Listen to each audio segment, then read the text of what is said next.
To start off the interview, I just wanted to say thank you so much for joining me this evening. We are You're chatting welcome. on the eve of 4ZZ's Radiothon event, which when it airs on Monday, we'll be right in the middle of it. And I'd been hoping to chat to you as soon as the first couple of singles for the new record Threshold dropped. But with our theme this year being Adventurous Ears, this project almost seemed too fitting to try to arrange this for around Radiothon time, because I think the record itself is truly emblematic of that theme, and it feels like reading about how the album reflects both an anxiety of the time we're living in, but also an unshakable sense of playfulness. It seems that recording the album over the last few years has been a bit of a journey for you too. How long a time period was the album recorded over? Oh, yeah, well, it started essentially when Melbourne's big first lockdown started. I think that was when basically the rest of the country was in lockdown too, and I just had so much time on my hands to do music, which was great. But I guess that was March 2020, which feels very, very strange to say. So yeah, pretty much 2 years. Yeah. Yeah. And I guess like within that time, it feels like for this album in particular, there would have been so much time like alone spent recording and listening to it. Is there like an extra feeling of surrealness having it out now? Yeah, totally. Yeah, it's very personal and sort of strange, I guess, as a solo artist and someone who, typically a lot of my time when I'm making music is spent like on my own.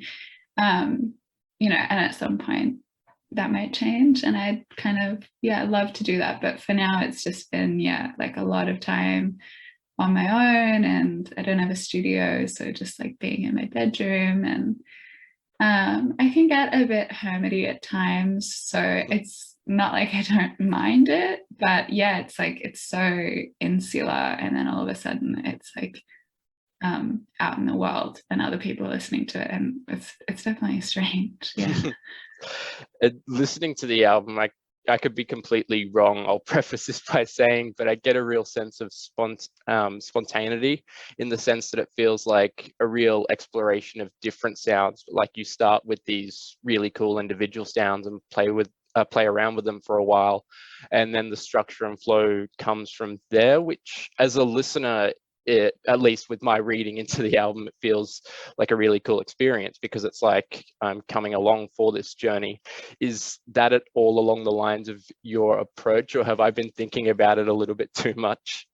No, I am kind of amazed if you just kind of that's really like nice that kind of came across, because that feels like pretty bang on with how pretty much all of my music has turned out over the years. Like, being a music maker, you kind of, I feel like everyone goes through a process of being like, I want my music to sound like this, or this person sounds great, like I wonder if I could make something like them. And over time I would try and do stuff like that, and it would never sound like other people, and it would never turn out how I thought it would. So eventually I feel like I just let go of that altogether, and that's kind of where like the magic happens for me, is just in making whatever comes to me like at the time. Yeah, awesome. And there's so many different ideas, both on this album and across really everything you've released. And this album traverses like so many different electronic genres and subgenres. Did you have any particular influences at all that stick out for you? For sure. I was listening to a lot of like UK electronic stuff, I think around the time or before. I was obsessed with, a lot of releases that were coming from this label called AD93. It used to be called Whitey's. There's, like Hyperdub.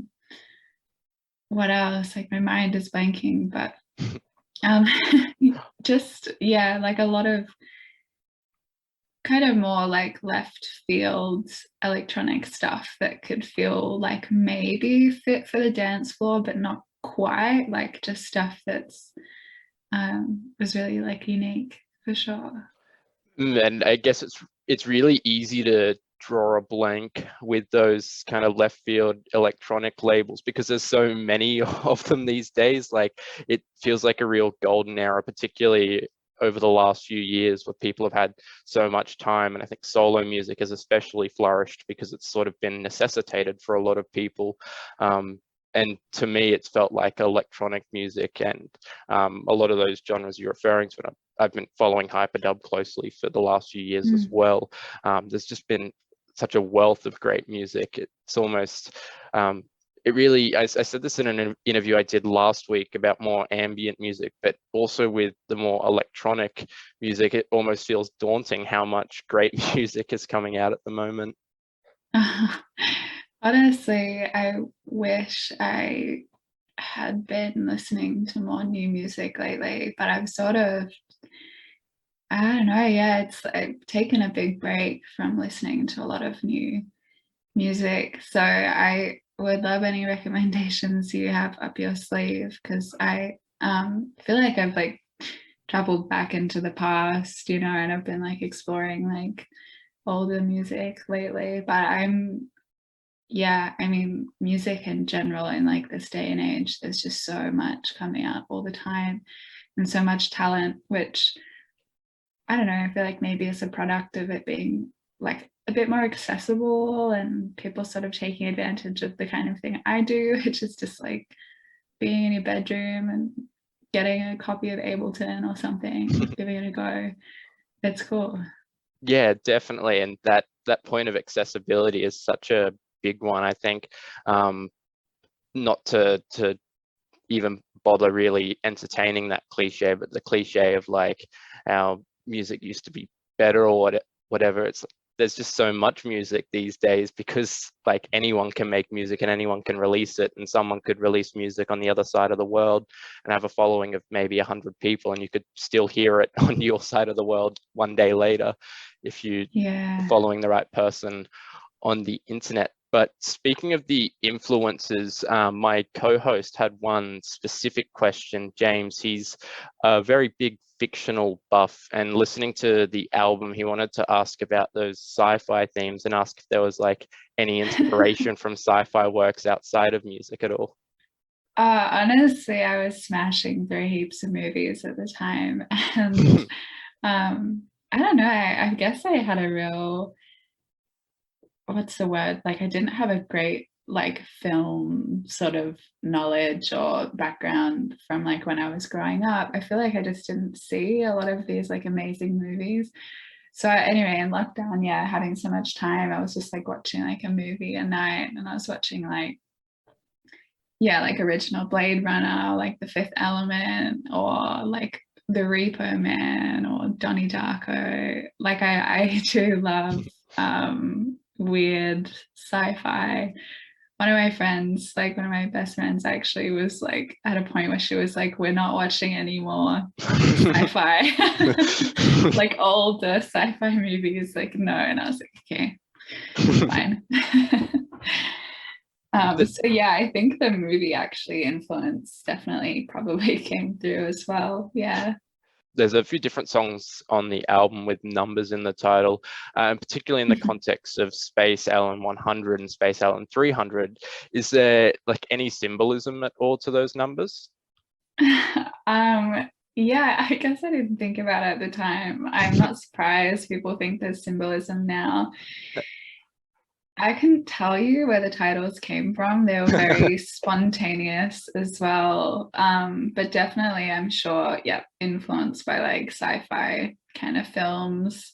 I was also playing like D&D at the time. Awesome. So yeah, like fantasy influence coming through. Like I think like Amphibia Blip Eladriel, like the Eladriel part of that. I was just thinking about like elves and I don't know. And yeah, Space Allen, both 100 and 300, I think just the sounds as well that I was using were very like a UFO kind of like traveling through space, and it was very metallic. And I think often like the sounds would just like inform the name. And I had initially thought about changing the track names because they were all so random, like as they are now.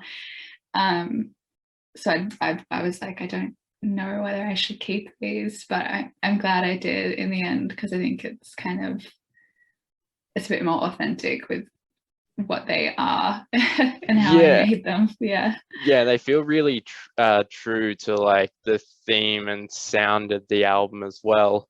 But with respect to I guess bringing it back to like those influences and whatnot, our volunteer at 4ZZZ who hosts our new releases show, Chris Cobcroft, was full of praise for the record, but there was one part of his review that I found really interesting and wanted to ask about. Sure. He talks about like the chopped up and looped vocal samples that appear on a lot of the tracks and how they almost feel like a watermark for something that's uniquely meaningful to your own life. But then he also jokes about how he could be completely wrong. So I wanted to ask about those vocal samples, and if you get like that extra sense of personalization incorporating them into your music at all. Yeah, definitely. Though I've been thinking about this recently because yeah, like some of those, or quite a lot of those vocal samples were just from like samples that I like sourced off the internet and things like that. Um, so in that sense, they were not specifically personal to me, and often I wouldn't get them for the words they were saying. It was like a particular like mouth sound or what, you know, it was more about the sound. But I do think I definitely had a lot of moments with some of the songs before I added vocal chops where I was like, oh, they just need something. And I think it's just like kind of hard as a human being to avoid like wanting to hear something human sometimes. Yeah, So for like, yeah, the songs I was making that were so weird and abstract and like mechanical or whatever, adding like this little like organic human sounds in just feels like it brought things together a bit more. But I actually used to do that a little bit with like my own voice, and I think I'd like to do that a bit more and be a little bit less like timid with it, because I think it's fun. Yeah. yeah, awesome. And it's funny you mentioned like the how you're picking those samples out for sound, because that's something that I've also felt about your work for quite a while. It seems that there's a lot of focus on timbre as compared to like how I was saying before, I guess the how it's so spontaneous, and it feels like the structure and coherence comes from that. But it does seem like there's a real like first focus is sound and then everything else comes from that. Yeah, completely. Though I do love drum programming. But even that, I feel like it kind of plays into the timbre thing, because I'm obviously not programming like analog sounding drums. Analog drums, I don't know if that's the right word. Like real sounding drums. Like I love programming beats with like, yeah, like a weird sounding snare. So long story short, yeah, timbre is kind of like my one true love. And it, yeah, everything tends to revolve around that. Like sometimes I don't even really think of my songs as like songs. It's just like kind of like sonic worlds. I don't know. Yeah, yeah, Yeah. it's definitely a sense that I really got from that, like from the album. It really does feel kind of like this astral journey, or at least particularly the first time I listened to it, because the first time I got a chance to listen to it, I was actually at work, which was such a suboptimal listening experience. But it was a really helpful album in terms of transporting me away from there, which Oh, true. was, I think, one of the first things that made me be like, oh, I really want to have a chat to you about this album, because it was such a pleasant and really nice journey through, like, even though there is like the more tense moments on the album alongside those more joyous and kind of cathartic moments. It really did feel like a nice journey as a record, which is, again, I guess, to bring it back to our radiothon theme, which isn't even entirely intentional, of adventurous ears. It really just seems to suit that motto so well. But I also wanted to ask the last question in terms of like the music on the album itself, was if there's any particular piece on the album that holds like a particularly special place in your heart at all? It's funny because this is not going to answer the question, but I put out a song with Spirit Level, my label, through like a compilation we did last year, or maybe the year before, no, last year. And the song I put out for that, it's called like The End of Sig Nu Gris, which sounds really morbid, like Sig Nu Gris isn't coming to an end, but I don't know, it felt right because it was actually initially like that I wanted it to be like an outro song for Threshold. And yeah, I'm kind of like, I'm glad I put it on the compilation now. But that it's funny because that song, it was kind of like wrapping up this like whole big experience of making so much music and being so immersed in something, and it's just like a really relaxed kind of like loopy piano thing that I love. Anyway, I know that's not answering the question, but on the actual record, probably the one that has my heart the most is Amphibia Blib Eladril, because it just I don't know, it just like traversed so many different worlds for me, and there's all these different like frog samples in there that I just that's like what that is.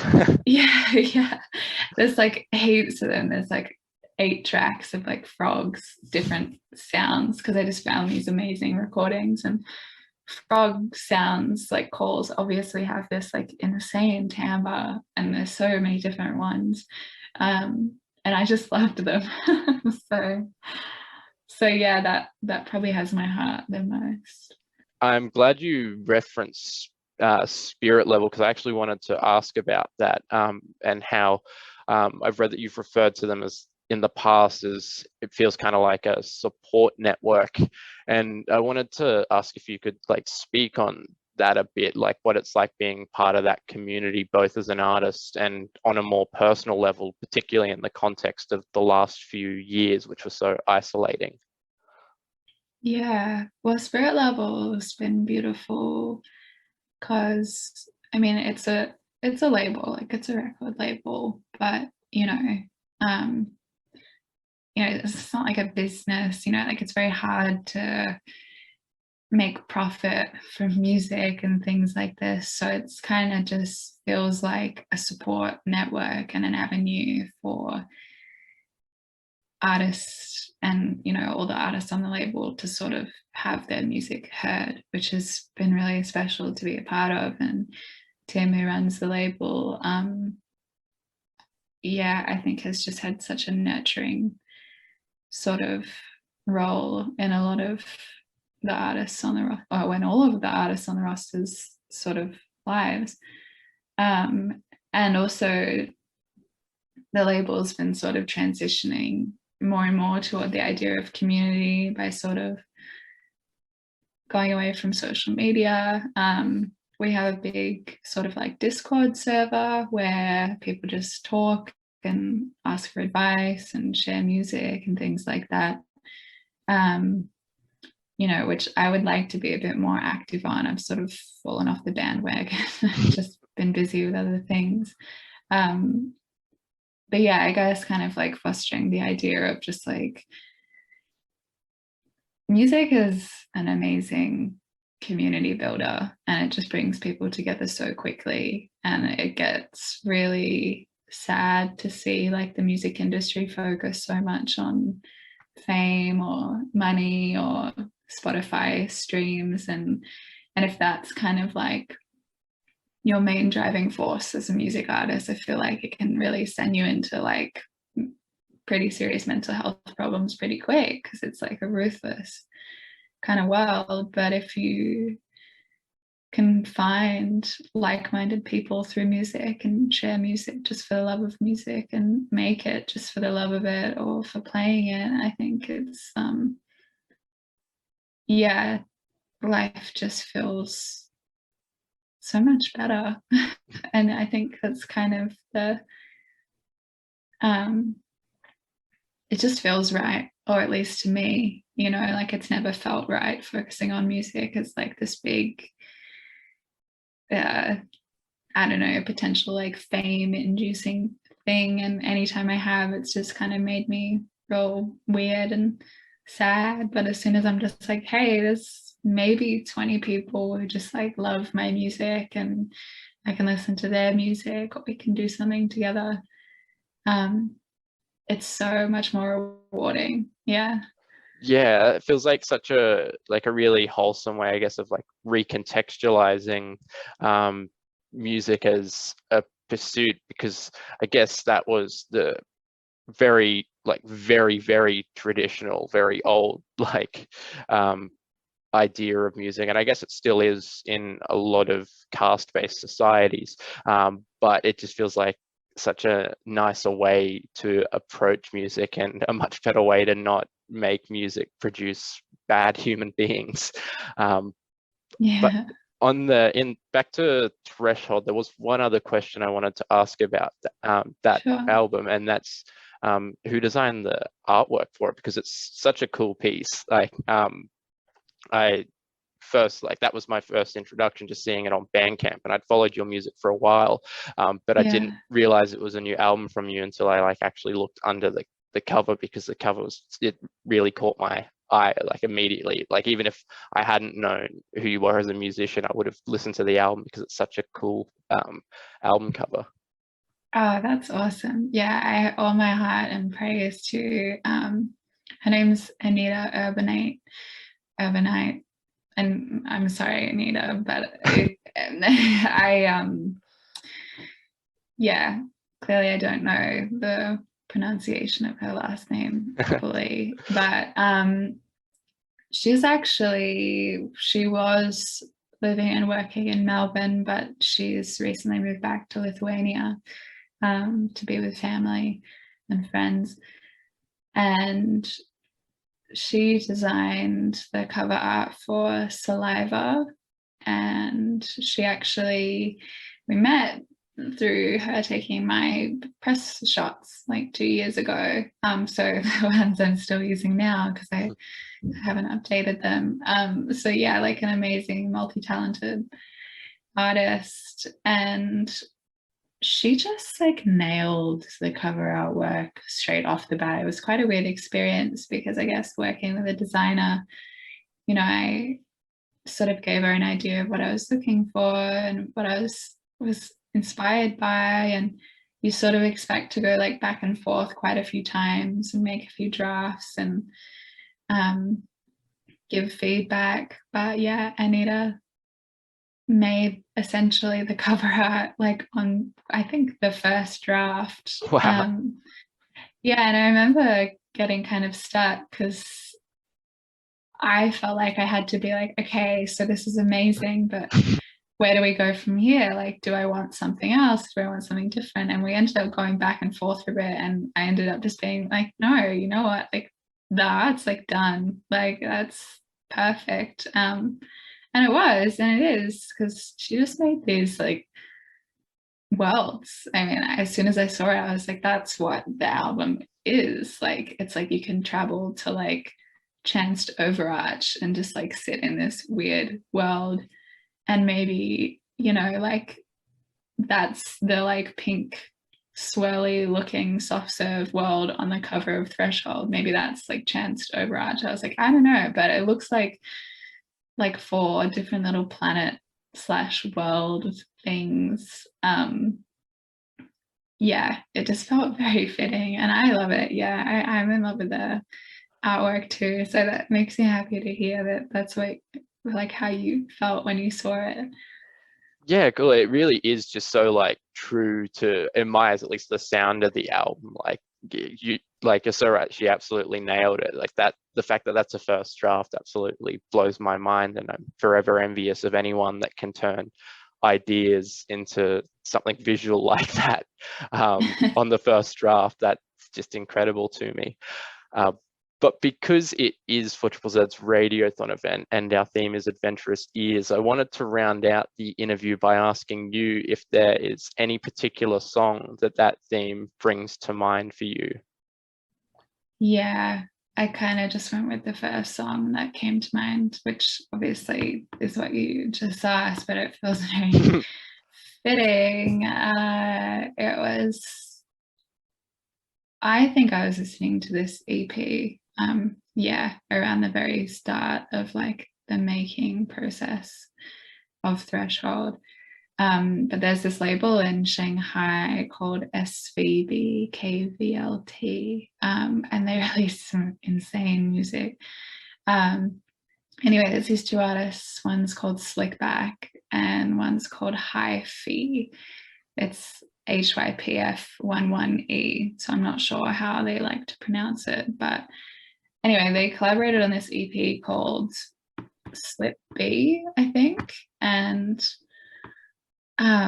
there's this song called Shimmyin', which is just like this insane, it's just manic, like, first of all, and it just, there's so many different like drum sounds and beats and like insane little textures, and like you can see where I'm going with this and what kind of music I like, and just like distorted bits and pieces and like kind of movements from like one crazy section into another.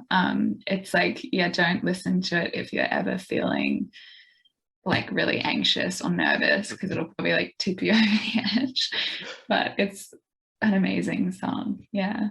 I'm so keen to check both the song and the project out, because I've been following Slickback for a few years now, but he's so prolific that I hadn't even heard of that project. Yeah. He just is constantly blessing us with such great projects. But thank you so much for taking the time out to chat with me. It's been an absolute pleasure. And yeah, just want to once again state how great the album is, and how proud of it you should be for a debut record. And yeah, thank you for blessing us with it, and blessing me with your time this evening. Oh, thank you so much. It's so nice. And yeah, it's been really great chatting. And thank you for having me on.